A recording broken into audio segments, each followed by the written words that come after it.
विधानसभा चुनाव के पहले बीजेपी अपने विधायक और मंत्रियों का टिकट काटने वाली है। दिल्ली में अमित शाह ने फैसला कर लिया है। दिल्ली की बैठक में क्या कुछ बातें हुई है वो हम आपको बताने आए हैं। दिल्ली की बैठक में किस मुद्दे पर सहमति बनी है, इसी की चर्चा करेंगे। और इस चर्चा में हमारे साथ हमारे वरिष्ठ सहयोगी विवेकानंद जी मौजूद है हमारे साथ। विवेका जी, अमित शाह ने कल बिहार चुनाव को लेकर बीजेपी की बड़ी बैठक बुलाई थी। बहुत मंथन हुआ, सहयोगियों पर भी चर्चा हुई, लेकिन अपनों के पर कतरने की भी चर्चा तेज है। बिल्कुल, कल दिल्ली में हाई लेवल की बैठक हुई और बैठक अमित शाह ने ली है। स्वाभाविक है, जब अमित शाह ने बैठक ली है तो कोई छोटा मोटा मुद्दा तो वहां पर उस पर चर्चा हुई ही नहीं होगी, बल्कि गंभीर मुद्दों पर चर्चा हुई है। और चर्चा ऐसी हुई है कि समझ लीजिए कई बड़े बड़े नेताओं के होश उड़े हुए हैं, उनकी नींद गायब है। कि अमित शाह ने क्लियर कर दिया है कि हर हाल में हमें बिहार विधानसभा का चुनाव जीतना है, कहीं कुछ कमी नहीं रह जाए, इसकी पूरी प्लानिंग तैयार की गई है।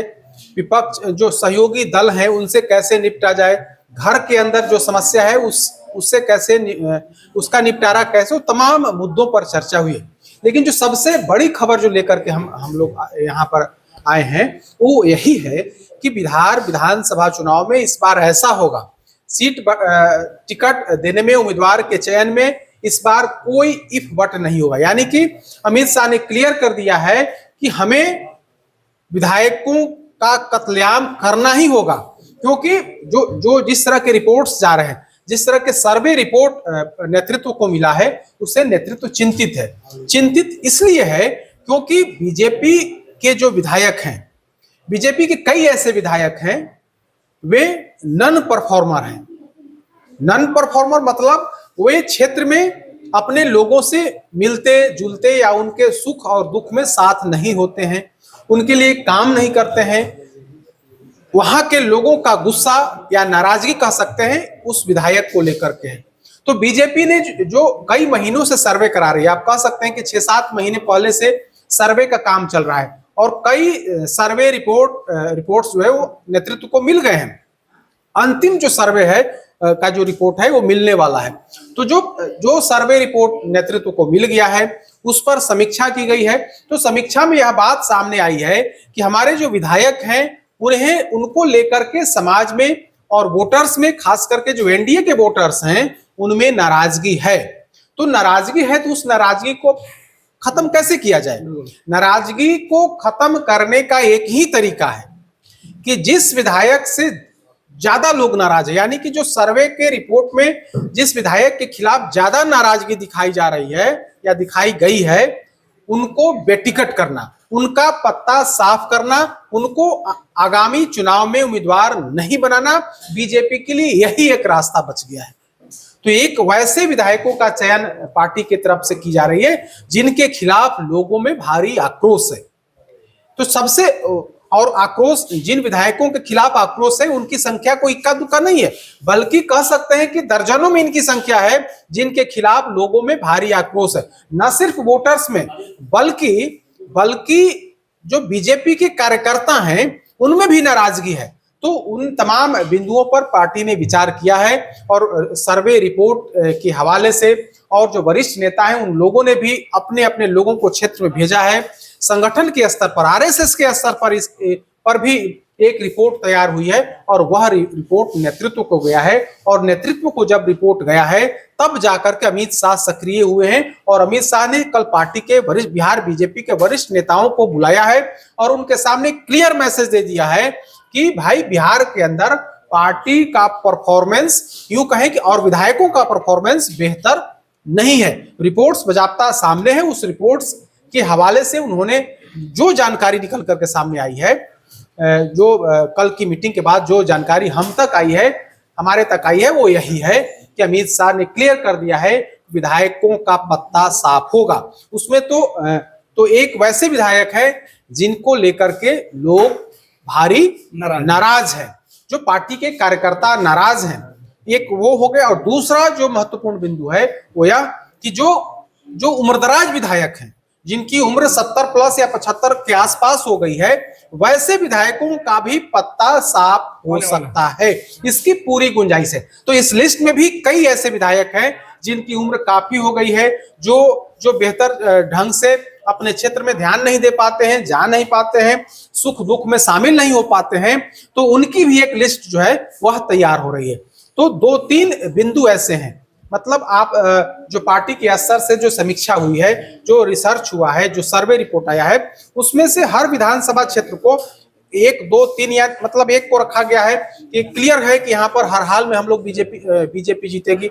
एक है कि हाँ बीजेपी यहाँ बढ़त ली हुई है। एक है कि यहाँ पर 50-50 है, यानी कि बीजेपी जीत भी सकती है, हार भी सकती है। और एक ऐसा सीट, एक अंतिम जो चौथे नंबर की जो सीट है वो यह कि हर हाल में हमें उस सीट को हम लोग लूज करेंगे, पहले भी लूज करते आ रहे हैं और इस बार भी लूज करेंगे। तो 4 तरह की जो लिस्ट है वो सूची तैयार की गई है और उसमें विधायकों को रखा गया। विधायकों पर एक तो है कि 243 विधानसभा की लिस्टिंग की गई है, जिसमें 4 स्तर बनाए गए हैं। विधायकों को लेकर के विधायकों में भी यही फार्मूला अपनाया गया है कि एक विधानसभा क्षेत्र या उस विधायक के बारे में है कि नहीं हर हाल में चुनाव जीत जाएंगे, दूसरे के बारे में है कि मतलब जीत सकते हैं, तीसरे के बारे में है कि हाँ मतलब इनकी जीत हो भी सकती है, नहीं भी हो सकती, थोड़ी ताकत लगा देंगे तो इनकी जीत कंफर्मेशन मतलब जीत कंफर्म हो जाएगी। और चौथी ऐसी सीट है जहां बहुत ताकत लगाने के बाद भी वो सीट जीतती हुई दिखाई नहीं पड़ रही है। तो वैसे विधायकों का पत्ता साफ होगा।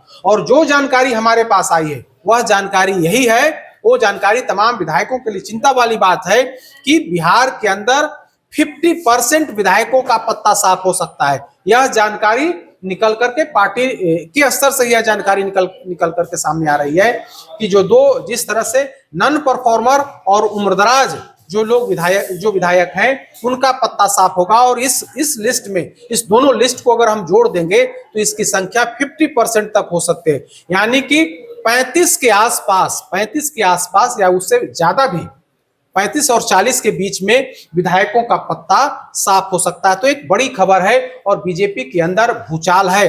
बीजेपी के जो विधायक समझ रहे थे कि उनको बेटिकट नहीं किया जा सकता है, उनका एक बार फिर से कंफर्म है उनको टिकट मिलेगा। लेकिन कल की बैठक के बाद जो खबर है वो खबर यही है कि नेतृत्व सख्त है।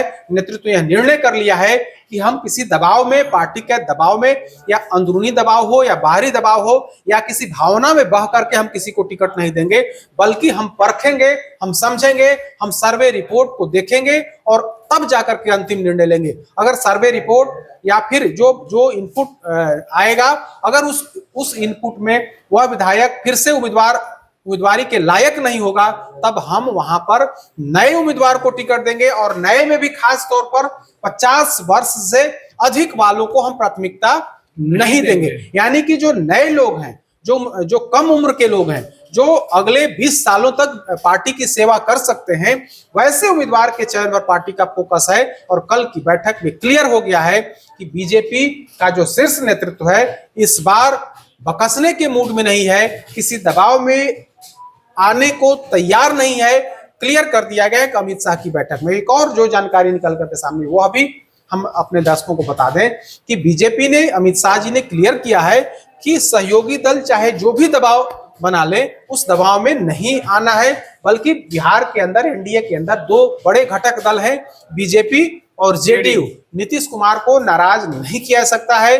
बीजेपी और जेडीयू करीब करीब आसपास, यानी कि 1-2 सीट आगे पीछे हो सकता है, लेकिन आसपास में लोग लड़ेंगे। और जो जानकारी आ रही है कि बीजेपी 101 से लेकर के 105 के बीच में जा सकती है, बीजेपी का रहेगा। उसी हिसाब से 101 से 5 के आसपास बीजेपी और बाकी की जो 33 या 35 सीटें जो बचती हैं उसमें से तीनों दल, लोजपा रामविलास, उपेंद्र कुशवाहा की पार्टी और हिंदुस्तानी आवाम मोर्चा, इन तीनों दलों को बांटा जाएगा, इन तीनों दलों को एडजस्ट किया जाएगा।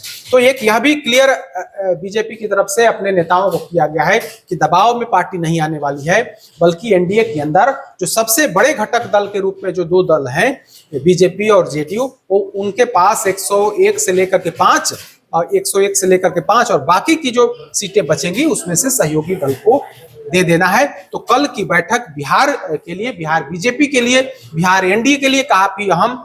अमित शाह जी ने अपने नेताओं को टास्क दे दिया है, अमित शाह जी ने अपने नेताओं को क्लियर कर दिया है कि हम किसी भावना में नहीं बहेंगे, हम किसी दबाव में नहीं आएंगे। हमें जिताऊ कैंडिडेट चाहिए, जो जीतने वाला होगा उसी को हम उम्मीदवार बनाएंगे। ऐसा नहीं है कि जो मंत्री है, जो नॉन परफॉर्मर है, जिनके ऊपर गंभीर आरोप हैं, हम किसी मजबूरी में उनको टिकट दे दें, ऐसा नहीं हो सकता है। जो विधायक हैं उनको हम किसी दबाव में टिकट दे दें, ऐसा नहीं हो सकता है। बल्कि जो नॉन परफॉर्मर, जो उम्रदराज हैं, या फिर जिनके खिलाफ पार्टी नेताओं, पार्टी के कार्यकर्ता उनसे नाराज हैं, वैसे लोगों को चिन्हित किया गया है। चिन्हित करने का काम जारी है और अंतिम समय में ठोक बजा करके जीतने वाला उम्मीदवार को ही एक बार फिर से मैदान में उतारा जाएगा। बीजेपी ने क्लियर कर दिया है। बिल्कुल, बहुत बहुत धन्यवाद विवेका जी। तो अमित शाह की मीटिंग में तय हो गया है कि बिहार में बीजेपी के जो विधायक हैं, बीजेपी कोटे से जो मंत्री हैं, उनकी मुश्किलें बढ़ने वाली है। कई लोगों का टिकट कट सकता है। तकरीबन आधे जो विधायक हैं उनके टिकट काटने पर विचार बन सकता है। तो बड़ी खबर हमारे वरिष्ठ सहयोगी विवेकानंद जी बता रहे थे। अमित शाह की बैठक से निकल के जो सूचना आई है उस पर चर्चा हम कर रहे थे। बिहार में विधानसभा चुनाव को लेकर दो महत्वपूर्ण चीजें। एक, आधे से ज्यादा विधायकों के टिकट कटने वाले हैं, उसमें कई मंत्री का भी नाम शामिल है। दूसरी प्रमुख बात, बिहार में एनडीए के अंदर चिराग पासवान, जीतन राम, उपेंद्र कुशवाहा का दबाव भाजपा पर नहीं आएगा। काम जेडीयू के साथ कोई समझौता बीजेपी करना नहीं चाहती है। सीटों के मामले पर बराबर की हिस्सेदारी, एक दो सीटों के साथ यह फैसला हुआ है। सहयोगी दलों का दबाव इस बार काम नहीं आएगा बीजेपी के ऊपर। नीतीश को नाराज करने का जोखिम इस हालात में भाजपा नहीं उठाना चाहती है, क्योंकि जो लक्ष्य 225 सीटों का रखा गया है वो जीतना अमित शाह की पहली प्राथमिकता होगी। विद्या विहार आवासीय विद्यालय 29 वर्षों से आपके बच्चों को शिक्षा, खेल और सांस्कृतिक रूप से समृद्ध कर रहा है। बिहार के पूर्णिया में स्थित हमारा 40 एकड़ का हरा भरा परिसर और 27 एकड़ का खेल मैदान एक ऐसा वातावरण प्रदान करता है जहां विद्यार्थी न केवल पढ़ाई में बल्कि हर क्षेत्र में आगे बढ़ते हैं। विद्या विहार आवासीय विद्यालय परोरा, पूर्णिया, बिहार। नेताजी सुभाष मेडिकल कॉलेज एवं हॉस्पिटल में उपलब्ध है रेडियोलॉजी की अत्याधुनिक एवं उन्नत सेवाएं। 4D अल्ट्रासाउंड एवं साउंडलेस 1.5 टेस्ला MRI जैसी हाईटेक जांच उपकरणों से सटीक जांच के साथ कुशल डॉक्टर्स के द्वारा समुचित उपचार की सेवाओं के लिए NSMCH, अम्हारा, बिहटा, पटना।